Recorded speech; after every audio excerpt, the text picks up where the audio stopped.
Baik,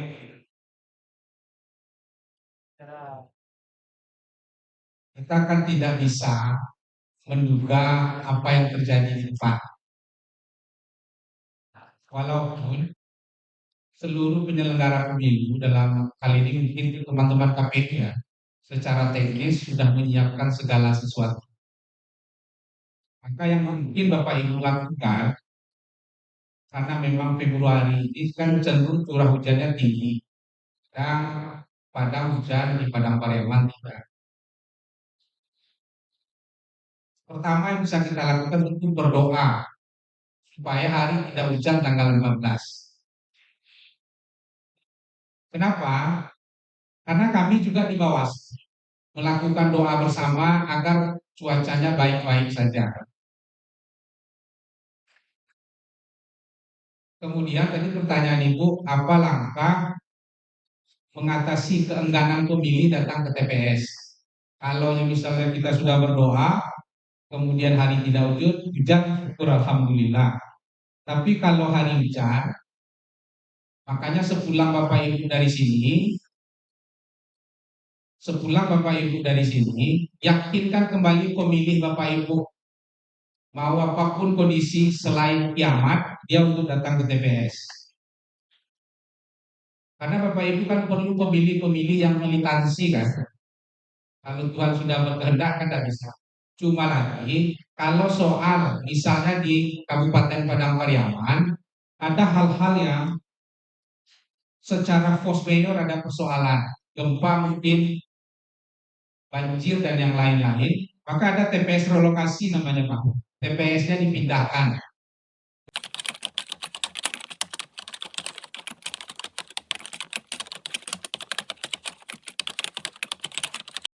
Alhamdulillah Bapak Ibu sekalian yang saya muliakan, Bawaslu Provinsi Sumatera Barat sudah menggelar banyak hal sampai pada tingkat sosialisasi ke bawah. Nah, perlu kita pahami Bapak Ibu sekalian, ini tentu mesti ada juga kerjasama dari Bapak Ibu sebagai peserta pemilu. Saya ingin cerita soal pemilih ini Bapak Ibu sekalian. Pemilih ini, aturan kita mengatakan pemilih adalah hak, bukan kewajiban.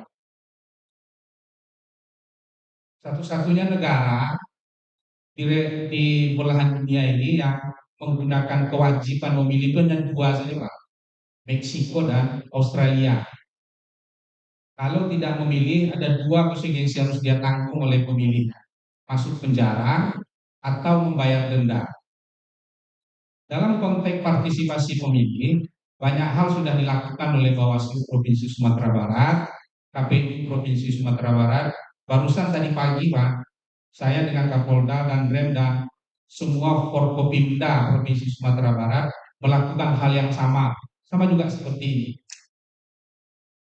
Makanya penting tadi saya sampaikan, sepulang dari sini Bapak Ibu sekalian, mumpung waktu kampanye masih ada, urus kampanyenya, izinnya secara resmi, yakinkan kembali pemilih Bapak Ibu, apapun kondisinya, untuk datang ke TPS. Satu. Yang kedua, tentu Bapak Ibu mesti sampaikan juga visi-misi program Bapak Ibu, yang tentu akan memancing animo publik, khususnya pemilih, untuk berduyun-duyun ke TPS. Mudah-mudahan bisa memilih partai yang Bapak Ibu naungi. Artinya kalau semua kita bergerak, kalau kami di Bawaslu Provinsi Sumatera Barat, Bapak Ibu sekalian, sudah sampai pada tahap mengatakan begini, surat suara itu dicetak menggunakan pajak yang dihimpun dari semua yang Bapak Ibu beli. Kita beli bursa kena pajak, kita bayar listrik kena pajak, maka dihimpun uang itu Bapak Ibu sekalian, kemudian dijadikan anggaran yang kemudian dititipkan di KPU untuk mencetak surat suara. Nah artinya apa? Malah rugi sebenarnya pemilih ini untuk tidak menggunakan hak pilihnya. Apalagi pemilu adalah sarana mengganti kekuasaan secara konstitusi di Republik ini. Maka jalur paling mungkin ketika seseorang pemilih merasa tidak senang dengan calonnya, merasa tidak senang dengan pemimpinnya, maka sarana pemilu itu dipergunakan untuk membuktikan itu, tentu dengan tidak memilih atau memilih yang bersangkutan. Makanya penting narasi-narasi ini Bapak Ibu bangun juga kepada pemilih yang mungkin sudah Bapak Ibu inventaris semenjak sebelum penetapan peserta pemilu.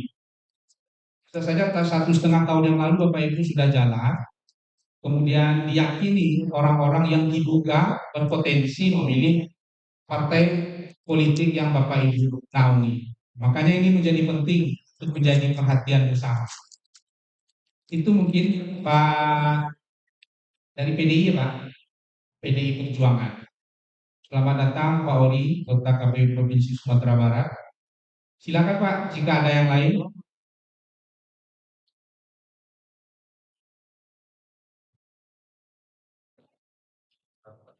Nanti sambil mengalir saja ya Pak, jika ada yang ingin Bapak Ibu sampaikan. Baik, saya ingin cerita soal saksi. Kenapa negara hari ini mengamanahkan melalui peraturan perundang-undangan saksi partai politik itu kemudian diberi informasi pengetahuan oleh Bawaslu Republik Indonesia dan jajarannya. Ini menandakan Bapak Ibu sekalian, negara hadir berkaitan dengan hal-hal yang kontestasi pergantian kekuasaan ini. Makanya penting ini menjadi pemikiran kita bersama-sama. Di waktu yang tersisa Bapak Ibu sekalian, tentu dimanfaatkan sedemikian rupa sembari Bapak Ibu melihat beberapa nomenklatur hukum yang mesti Bapak Ibu ketahui.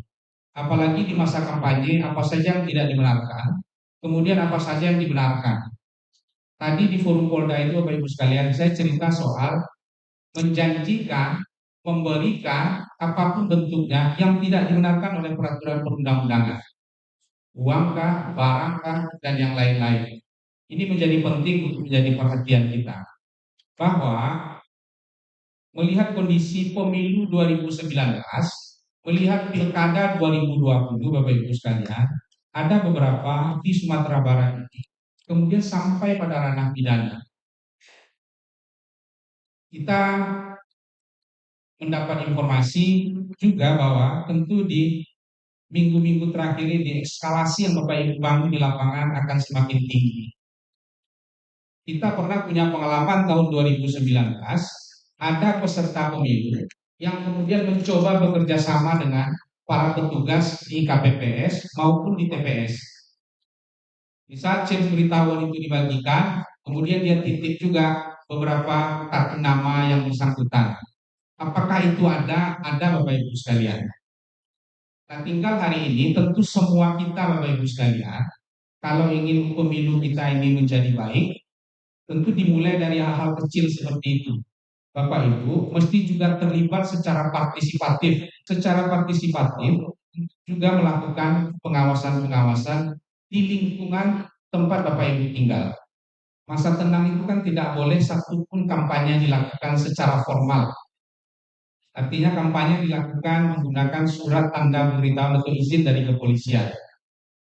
Tapi kan kampanye-kampanye informal selalu berjalan. Apa contohnya? Kalau kita di Padang Pariaman itu mungkin di tanggal sebalik Pak, nyuguh mendoa salamai di rumah. Kadang-kadang awak di kampung kok kalau nak hadir mendoa salamai sampai rumah yang lain kan khawatir awak. Besok kalau awak mendoa orang hadir lo sampai awak.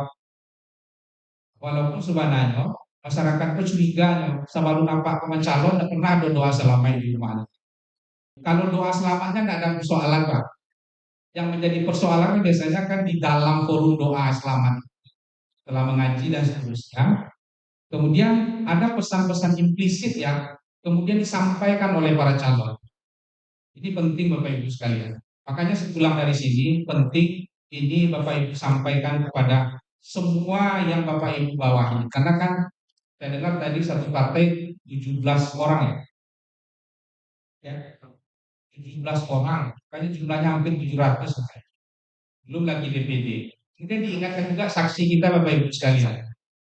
Kalau misalnya di TPS itu berjalan normal Bapak Ibu sekalian, maka saksi saja Padang Pariaman itu peserta pemilunya ada 17 kan.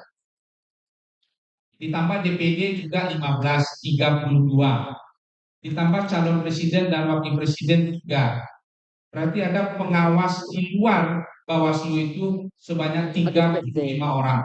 Coba bayangkan Bapak Ibu sekalian, kalau kita berpikir secara normatif saja, sebenarnya nggak ada kesempatan satupun untuk berbuat tidak benar.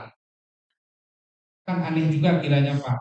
Tahu-tahu Bapak Ibu diperiksa, rupanya dalam pemeriksaan itu terbukti benar adanya, kemudian sampailah pada persidangan dan sampai dijatuhkan hukuman. Kan kasihan kita Pak dengan keluarga kita di rumah. Walaupun ini bahasanya klise Pak, klasik, tapi memang tahun 2019 pernah terjadi itu Bapak Ibu sekalian. Ini yang perlu sama-sama kita ketahui. Jadi penting kiranya kami Bawaslu Provinsi Sumatera Barat melalui Bawaslu Bidang Pariaman mengadakan kegiatan-kegiatan seperti ini. Kemudian, jika Bapak Ibu sudah kembali ke tempat masing-masing dan ingin juga mengadakan hal seperti ini supaya tidak salah-salah, silakan nanti undang Bawaslu Padang Pariaman Bapak Ibu sekalian untuk menyampaikan hal-hal yang seperti ini. Kira-kira kalau sebulan dari Siko sampaikan ke calon-calon saksi mungkin tuh Pak. Mudah-mudahan sampai apa? Kalau Depo kurang sampai, Bapak undang Bawaslu Kabupaten Padang Pariaman untuk menambah informasi. Itu mungkin Bapak Ibu sekalian sebagai pemantik diskusi. Mudah-mudahan nanti Bapak Ibu bisa makin semangat diskusinya. Banyak maaf. Assalamualaikum warahmatullahi wabarakatuh.